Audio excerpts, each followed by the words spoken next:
So, oh my god, is that a burp? No, no, okay. I was like, start the video off with just. Anyway, so, yesterday, finally got a chance to go see Last Night in Soho. I keep wanting to say Last Night in Paris for some freaking reason. Um, yeah, so I saw that. I'm also voices a little because I also saw Joji last night, so there was a lot of screaming. I mean, not much from me, definitely a lot from the 14-year-olds that were around me. But anyway, Last Night in Soho. Um, yeah, like Edgar Wright, man, like he can't do wrong. Like every movie he's done, I fucking love. Like even people who are like not the biggest fan of like The World's End, I was like, I still really like that because it's the boys back together kind of shit, you know? But, oh god, anyway, I love Edgar Wright's movies, just, like, the fact that,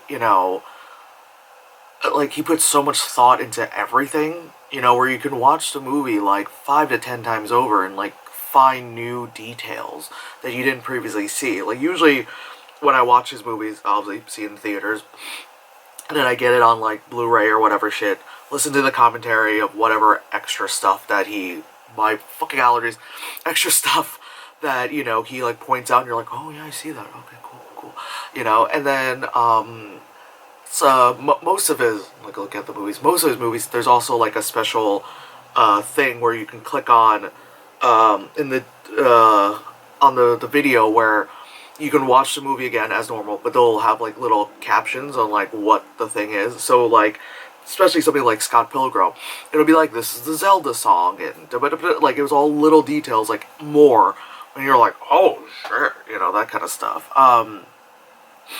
which, again, I love, and he always is so good with his soundtracks, like, obviously, freaking Baby Driver, like, the whole movie was the soundtrack, this one is great, because things were kind of like, not kind of, it was, all the music was, like, in the 60s, which was fine, it was cool, and then, yeah, so, yeah, it was good to see him kind of, like, do horror again, and this time it's, like, it's horror and not, like, comedy horror, like, like with Shaun of the Dead,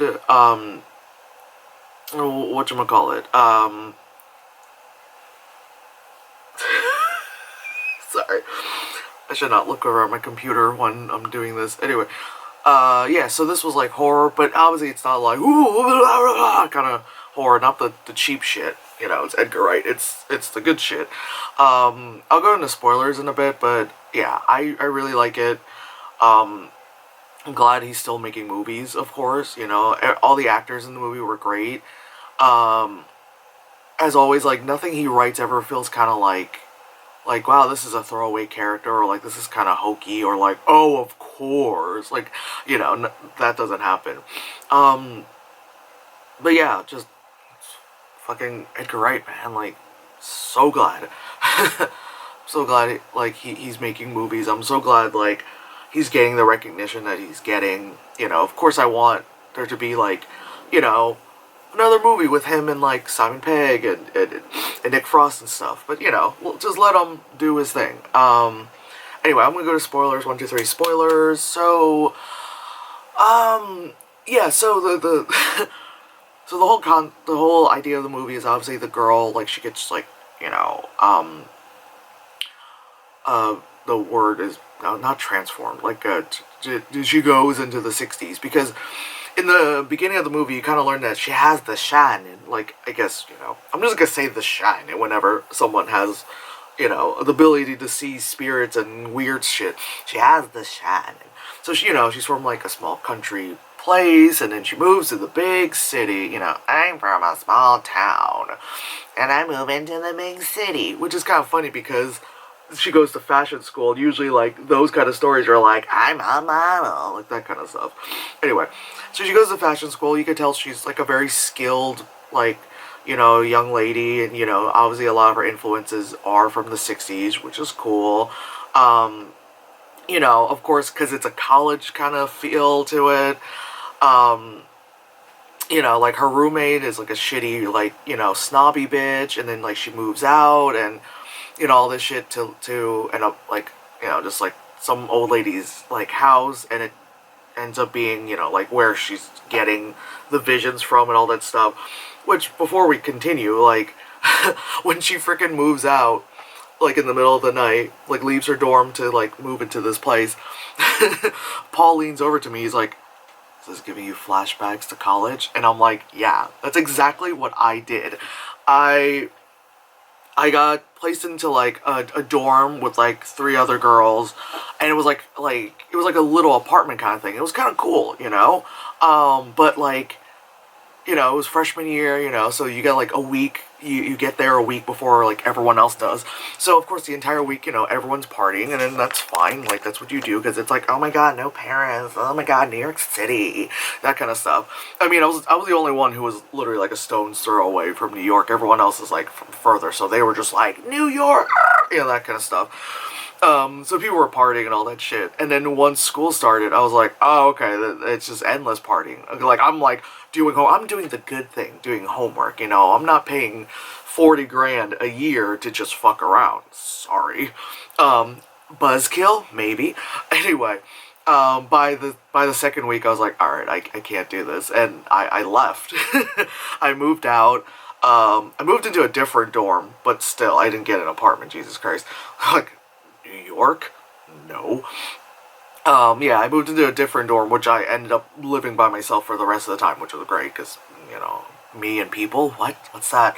Anyway, so it literally was, like, exactly my experience. Not exactly, but to the degree of, oh, I'm here, oh, God. Okay, I gotta go. Like, that kind of stuff. Anyway, so, she moves in that apartment, and then she, boom, she's, in Anya Taylor-Joy's, world kind of thing. And, she's in the perfect, like, dress, and she's got the hair, she's all, like, doing all the dances. She meets Matt Smith, and Matt Smith is being, like, charming kind of dude and stuff like that. And it's like, oh my god, and it was really great play with, like, the mirrors where, like, she's in the reflection, and then, like, all that stuff. And that was done really well. And then, like, the first night ends, and it's just kind of like, ooh, that kind of stuff. And then, like, the second night, she gets to, and it's, like, the thing where, like, the, young girl moves into the city for big dreams. And we've all seen Law and Order. We know what happens, She ends up getting pimped out. Are we surprised? It sucks. It's terrible. We don't want that, but it happens. Because, like, the second day, or second evening or whatever, she auditioned, and she's like, I'm a singing girl, and I'm pretty and very thin and blonde, And then the main girl wakes up, and then she goes and, like, gets her hair done and that kind of color, and then, starts finding, like, vintage stores to buy things. And it was funny because when she was at the vintage store, and she was like, yeah, I want to get this, this, and this. And the girl was like, that's going to be 375 pounds. And I was like, yeah, that sounds about right. When you buy, like, vintage, like, from the 60s, especially if it's in, like, really good condition, especially if it's, like, most likely, like, brand, like, luxury stuff, yeah, you're gonna be paying out the ass for stuff. Of course, she pays for it, and of course, me, because I'm old, and I'm watching this being like, how are you paying for your, like, rent? You're also in college?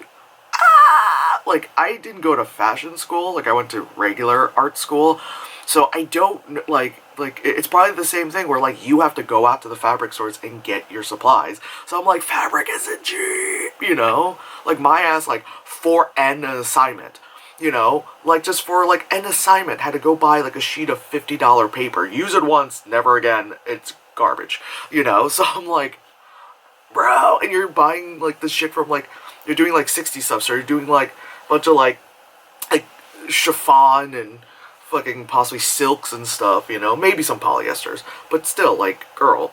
Anyway, this is me being too much of an adult. Anyway, so, because I'm like, you're getting your hair done, and,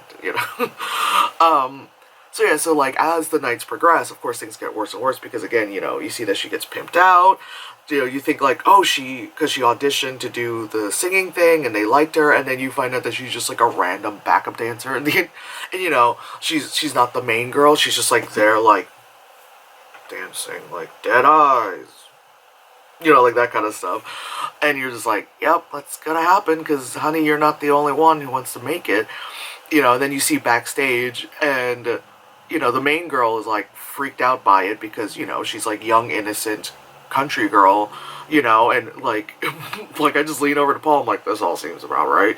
Because it's like all these young girls who want to make it, you know, like someone's, you know, blowing someone over there, someone's, you know, possibly OD'd, someone else is like, you know, like things are happening because it's a terrible reality. But I like that they put that reality out there, you know. So it was just like as it progressed, it was like in like the when you're in the '60s realm and in that sequence, after like the first few days, like a lot of the audio gets repeated. Like there's like a thing, like a clip of Anya Taylor-Joy constantly saying like, "You'll know where to find me, you'll know where to find me," and it's like repeated over and over again. And a lot of times you don't even realize you're hearing that until like the night has like ended, and you're like, "Oh my god, was I just hearing that the entire time?" You know. So that's happening. Of course, the young girl is like freaking out, you know, like wanting to like help her and being like, no, protect my, you know, all that stuff. And there's like the part where like she's meeting all these men, you know, and they're all like, "What's your name, sweetie?" And she gives like a different name every time, like a different iteration of her name, and they'll be like, "That's a beautiful name," you know, and it's like, oh, gross, you know. And of course she's very young looking. And of course, all those men are like, you know, kind of guys, because gross. Yeah, because there was like times where like she's awake, the main girl is awake, and then she's still getting like visions. Like, well, she gets them normally anyway, but like they're like super intense. You know, where she's just like laying in bed and then she looks up and it's like, even though her ceiling's just regular, it's like, wait, there's a mirror where she sees herself as an Anya Taylor-Joy's character, and then, you know, like the sleazy men are approaching, you know, she's like in different lingerie because, you know, and the different sleazy men are like, undoing their tie, like doing their belt, you know, and you're just watching it like, you know, and of course the girl is like, no!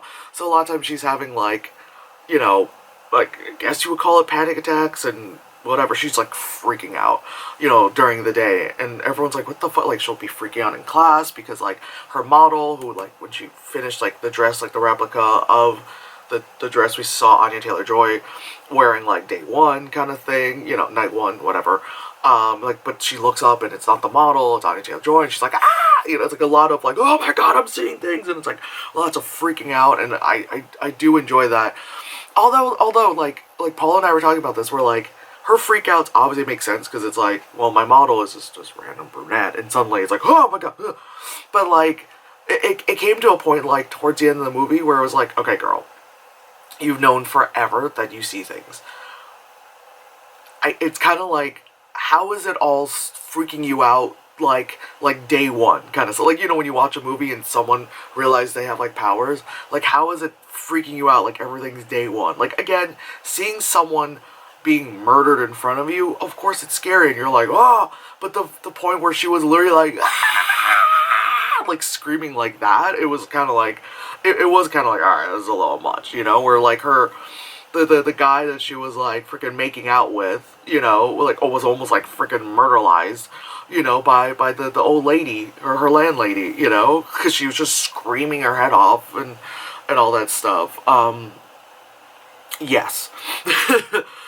Yeah, so like that was like the only thing that kind of was like, you know, was just kind of like, yeah, I get it, you know. There's like a scene in the library where she's freaking out again, and then she almost like with a pair of freaking like fabric shears stabs her old roommate, you know. But the guy she was dating just like grabs her arm in the like at the right second, and it was like that close, and the girl was like, what? Like, oh, fuck.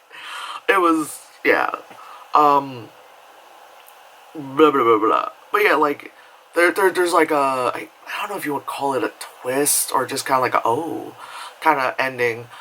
Like I had a feeling, because again we're in spoilers, I had a feeling that the old landlady was Anya Taylor-Joy, like older, just because like her attitude of like no boys after 8 o'clock, like that kind of stuff, and then the fact that she was just like how, like, it's like you felt the vibes were different, you know. Um, and then when you realize, you're like, oh, it is her, and then you're like, okay, and then you're kind of like, good for you, because it's like, you murdered all those men. Good for you. You're not gonna get pimped out. Murder those men. You know, she did nothing wrong. She did nothing wrong. We stand. You know, that kind of stuff. And it's like, well, I mean, murder is still murder, honey, but I get it. Like, sometimes you just gotta defend yourself. Um, there's that. And then the fact that she was so intense about it years later, she's like, yeah, I killed all of them. And I was like, damn, man, check your lipstick. And then it was like, you know, it was kind of sad, like, in the end, where she was like, I'm not going to jail. And I was like, I get it, ma'am. Like, you've been free this whole time. You're not gonna wanna, you know, like spend the rest of your, what, like 10 more years if you're good enough? I don't know, 15 if you're really lucky, in jail, you know? Yeah, I'll sit here surrounded by fire, you know, like that kind of thing. I was also glad that, like, her love interest guy didn't die. Like, he got stabbed in the stomach from the lady, you know, and he was like bleeding out on the stairs. I was like, no. Plus, he was like the only freaking black guy in the entire movie, because we're in London. He was the only black guy in the entire movie, and it's also like a horror film, so it's like, well, you know, that, you know, trope and all that shit. But he survived, which was good, because I was just like, please. Also, I love that, you know, obviously, in this movie, fire and police responded a lot faster than U.S. fire and police, but we all know about that. Because it's like, it was like a little bit of fire was happening, and you already heard, like sirens and shit happening. Fuck.